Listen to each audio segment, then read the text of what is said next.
Le Turc Erdogan, qui ne recule jamais devant des méthodes de chantage, eh bien, menace d'ouvrir les frontières, enfin il le fait déjà, il favorise le passage de ces migrants vers la Grèce et donc vers l'Europe.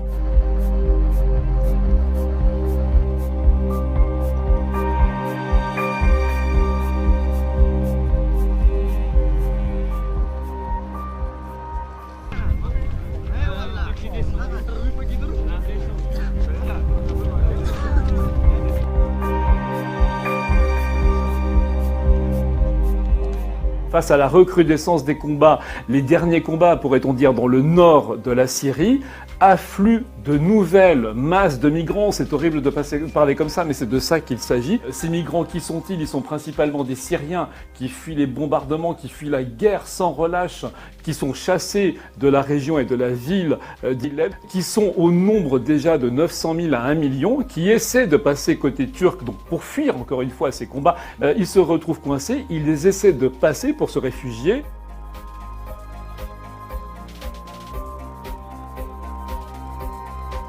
Erdogan, donc le Turc, voyant arriver ces afflux-là, eh bien, il demande une assistance de l'Europe, et pour obtenir cette assistance de l'Europe, il use de cette terrible arme des réfugiés, des migrants.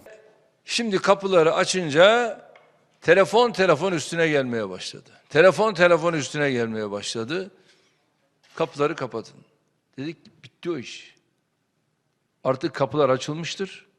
Şu anda sizler bu yükten nasibinizi alacaksınız. Il y a 900 000 déplacés qui sont donc aujourd'hui au nord de la Syrie, parce que donc ils fuient ces combats, qui essaient de passer en Turquie, mais pour l'instant Erdogan les bloque, et pour faire pression sur l'Europe pour qu'elle l'aide à contenir les assauts des Russes, le même Erdogan, lui donc, se sert très cyniquement des 3,5 millions de réfugiés qui sont déjà sur le sol de la Turquie en les laissant passer, en les laissant aller vers la Grèce et donc vers le reste de l'Europe. S'il fait ainsi pression, c'est parce qu'il attend une réponse précise des Européens.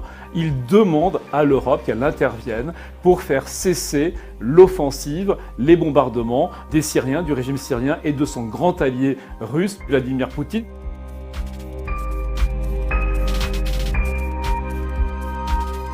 Ce qui se passe à Idlib, c'est que disons que c'est la dernière phase de la reconquête envisagée par le régime d'Assad qui veut maintenant reprendre la main sur l'entièreté de son territoire syrien. Il y a vraiment cette recrudescence, c'est-à-dire que Assad et Poutine se sont dit que ça y est, les conditions sont réunies pour pouvoir en quelque sorte mener l'assaut final. En face, on a donc les rebelles, ceux qui restent de mouvements rebelles. Ceux-là sont appuyés donc par les troupes turques, des troupes au sol, des blindés, mais également par des drones turcs toujours. Et puis il y a également l'aviation turque désormais.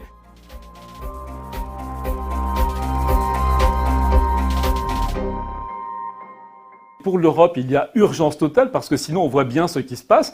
On va de nouveau vivre une crise énorme des réfugiés, comme il y en a eu une en 2015. Le seul espoir aujourd'hui, c'est que l'Europe se réveille, que Angela Merkel et Emmanuel Macron réussissent à entraîner avec eux suffisamment de pays européens pour dire bon, maintenant il faut absolument arrêter. Après tout, il y a des moyens de pression sur Poutine pour qu'ils parviennent au minimum à un cessez-le-feu, qu'il y ait un règlement politique et non pas une solution militaire telle qu'elle est en train de se dessiner.